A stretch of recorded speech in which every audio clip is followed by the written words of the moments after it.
अगर मैं ही ससुर जी को खुश कर दूं, तो घर की बात घर में ही रहेगी और किसी को पता भी नहीं चलेगा। और इसीलिए मैंने एक दिन। हेलो दोस्तों, आज की इस रोमांचक कहानी में आप सबका स्वागत है। मेरा नाम शिखा है और मेरी उम्र 25 साल है। मैं एक शादीशुदा औरत हूँ। मेरे पति का नाम आकाश है और वो एक प्राइवेट कंपनी में नौकरी करते हैं। हमारी शादी को लगभग 3 साल हो गए हैं, लेकिन अभी तक हमारे कोई भी बच्चा नहीं हुआ है। हमारे परिवार में मैं, मेरे पति और मेरे सास ससुर रहते हैं। हम सब अपनी जिंदगी में बहुत खुश थे और सब एक दूसरे के साथ बहुत ही हंसी खुशी से रहते थे। पर अचानक हमारी खुशियों को किसी की बुरी नजर लग गई। दरअसल हुआ ये था कि मेरी सासू माँ का एक एक्सीडेंट में निधन हो गया, जिस वजह से हमारे पूरे घर में शोक की लहर छा गई थी। सासू माँ की मौत के बाद हम सभी अंदर से टूट चुके थे।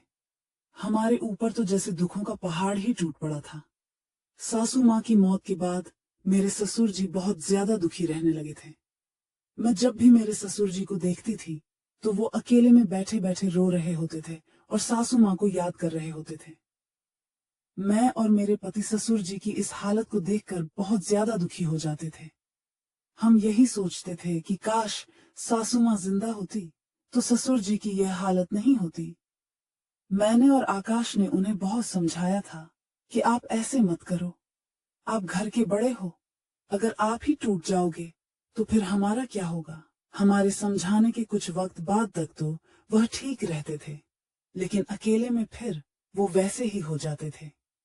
इसी तरह 6 महीने बीत गए थे, लेकिन ससुर जी का अपनी पत्नी को भुला पाना बहुत ही मुश्किल लग रहा था। फिर कुछ समय के लिए हमने ससुर जी को हमारी कोलकाता वाली ननद के पास भेज दिया। डॉक्टर भी हमेशा से यही बताते हैं कि अगर हम घटनास्थल वाली जगह से दूर हो जाते हैं तो घटी हुई घटना कुछ पल के लिए हम भूल जाते हैं। मेरे ससुर जी करीब 2 महीने तक कोलकाता में रहे, पर जब वह वापस आए तब भी हमें उनमें कोई बदलाव नहीं दिख रहा था। उनमें वैसे तो कोई बदलाव नहीं आया था, पर हाँ, मैंने उनके व्यवहार में एक अजीब सी बात नोटिस की थी। मैंने नोटिस किया था कि वह अक्सर मेरे शरीर को घूरते रहते थे या फिर कभी कभी मुझे छूने की भी कोशिश करते थे। मुझे उनकी यह हरकत बहुत ही अजीब लग रही थी, क्योंकि इससे पहले उन्होंने कभी भी मेरे साथ ऐसा नहीं किया था। मेरा दिल कर रहा था कि मैं अपने पति को फोन करके सारी बात बता दूं, लेकिन फिर मैंने सोचा कि अगर मेरे पति ने मेरी बात पर यकीन ही नहीं किया तो फिर मैं क्या करूंगी। मैंने सोचा कि हो सकता है कि ये मेरा वहम हो, लेकिन एक दिन तो हद ही हो गई। एक दिन तो मेरे ससुर जी ने कुछ ऐसा किया कि मेरे पैरों तले जमीन ही निकल गई। मुझे यकीन ही नहीं हो रहा था कि वह ऐसा कुछ भी कर सकते हैं। मैं जब बाथरूम में जा रही थी तो वहां पहले से ही मेरे ससुर जी थे। मैं थोड़ी देर के लिए वहीं खड़ी हो गई। मुझे लगा वह थोड़ी देर में बाहर आ ही जाएंगे, इसलिए मैं यहीं खड़ी हो जाती हूँ। पर यह क्या, अंदर से तो अजीब अजीब सी आवाजें आ रही थी। मैं सोच रही थी कि ससुर जी इतना टाइम से बाथरूम के अंदर क्या कर रहे हैं। मैंने उन्हें बुलाने की भी कोशिश की, पर शायद उन्होंने सुना ही नहीं। फिर जब मुझे लगा कि वह कभी भी बाहर आ सकते हैं, तो मैं अपने कमरे में आ गई। पहले तो मेरे मन में ख्याल आया कि यह सारा मामला अपने पति को बता दूं, लेकिन फिर से मेरे दिमाग में यही आया कि अगर वह मेरी बात पर भरोसा ही नहीं करेंगे तो फिर मैं क्या करूंगी। यही सोचकर मैं रात भर जागती रही और मुझे नींद ही नहीं आई। मैं अंदर से बहुत परेशान थी, क्योंकि इतने दिनों से जो कुछ भी हो रहा था वह बहुत ही अजीब था। मेरे पति ने मुझे प्यार करने के लिए कहा, लेकिन मैंने कहा आज मेरा मूड नहीं है, और इतना कहकर मैं उनकी तरफ पीठ करके सो गई। मेरी सारी रात जागते हुए ही निकल गई और दूसरे दिन मेरे पति को शहर से बाहर किसी काम के लिए जाना था। वह 5 दिनों के लिए एक मीटिंग में जाने वाले थे। मैंने उनका बैग लगाया और उनका टिफिन भी तैयार कर दिया। थोड़ी देर बाद मेरे पति अपने काम के लिए निकल गए। अब घर पर मैं और ससुर जी अकेले ही थे। मैं तो डर से कांप रही थी। मेरा तो एक एक पल सदियों जैसा गुजर रहा था। मैंने पूरे दिन घर का काम किया और सारा काम निपटा के अपने कमरे में आ गई। पिछली रात को मुझे नींद नहीं आने के कारण अब नींद ने अपना घेरा डालना शुरू कर दिया था। नींद के मारे मेरी आंखें अपने आप बंद हो रही थी।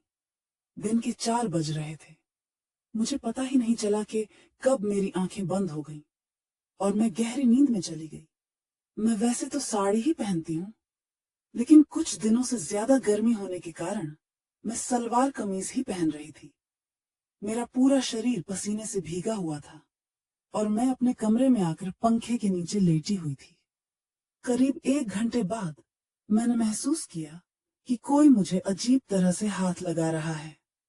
पहले तो मुझे लगा कि शायद मैं सपना देख रही हूँ और सपने में मैं अपने पति के साथ हूँ, लेकिन फिर मैं एकदम से हड़बड़ाहट में उठी और अपने कपड़े ठीक करने लगी। मैंने देखा कि मेरे ससुर जी मेरे बगल में बैठे हुए हैं। मैं उन्हें देखकर चौंक गई। मैंने उनसे पूछा, क्या हुआ बाबूजी? आपको मुझसे कोई काम था क्या? ससुर जी बोले, बहू, मेरा चाय पीने का मन कर रहा है।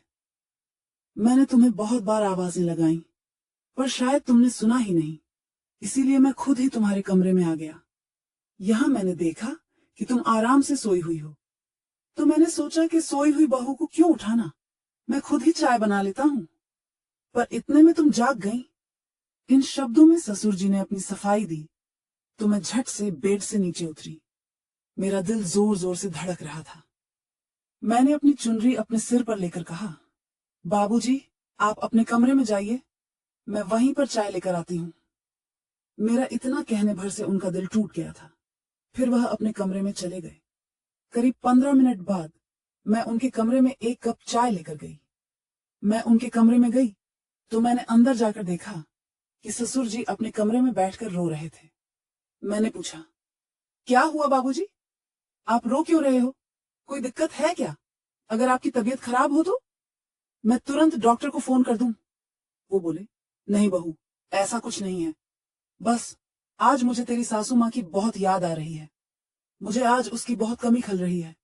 जब से वो चली गई है, तब से मुझे समझ ही नहीं आता है कि मैं किससे अपने मन की बात कहूं। मैं भी एक इंसान हूं और मेरी भी कुछ ख्वाहिशें हैं। मेरा भी दिल करता है कि मैं अपने दिल की सारी बातें किसी से कहूं। अब मैं बच्ची तो नहीं थी जो मैं उनके इशारे को ना समझूं। मैं समझ रही थी कि वह किस बारे में बात कर रहे हैं। फिर भी मैं उनके पास गई और मैंने उनसे कहा, बाबूजी, आप चिंता मत कीजिए, सब ठीक हो जाएगा और अगर आपको कोई बात करनी हुआ करे तो आप मुझसे कर लिया करो। मैंने इतना कहा ही था कि वह मुझे गले लगाकर रोने लगे। मुझे बहुत ही अजीब लग रहा था और मेरे मन में तरह तरह के ख्याल आ रहे थे, पर फिर भी मुझे उन पर बहुत दया आ रही थी।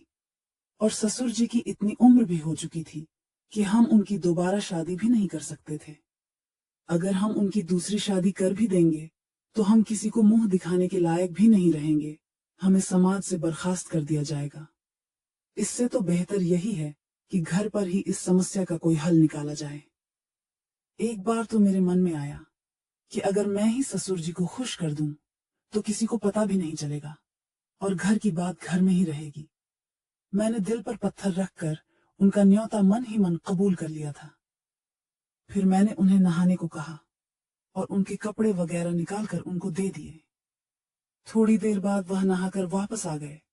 उन्होंने बनियान और नीचे टॉवल धोती की तरह लपेटा हुआ था। वह मुझे देखकर थोड़ा सा मुस्कुराए और मैं भी उनकी इस हरकत से हल्का सा मुस्कुरा पड़ी थी। फिर अगले दिन जब मैं सुबह की चाय देने उनके कमरे में गई तो मैंने देखा कि वह शायद तौलिए को लपेट कर ही सो गए थे। मैंने हल्के से दरवाजे को धक्का दिया तो दरवाजा पहले से ही खुला हुआ था और ससुर जी बनियान पहनकर सो रहे थे।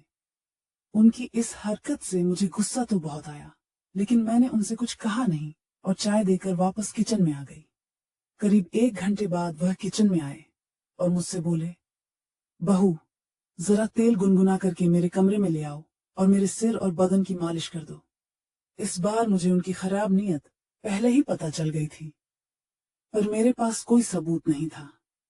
थोड़ी देर बाद मैं एक कटोरी में तेल गर्म करके उनके कमरे में ले गई और उन्हें बोला, बाबूजी, यह तेल लीजिए और आप खुद ही लगा लो। मुझे आज बहुत सारा काम करना है और बहुत सारे कपड़े भी धोने हैं। वो बोले, बहू, सिर पर तो मैं खुद ही लगा लूंगा, लेकिन पीठ पर मेरा हाथ नहीं पहुंचेगा, इसलिए पीठ की मालिश तुम ही कर दो। इतना बोलकर वह अपने बेड पर पीठ के बल लेट गए। मुझे आज सुबह से ही उन पर बहुत गुस्सा था, लेकिन मैं फिर भी उनकी पीठ की मालिश करने लगी। करीब 10 मिनट बाद उन्होंने साइड बदलते हुए कहा, बहू,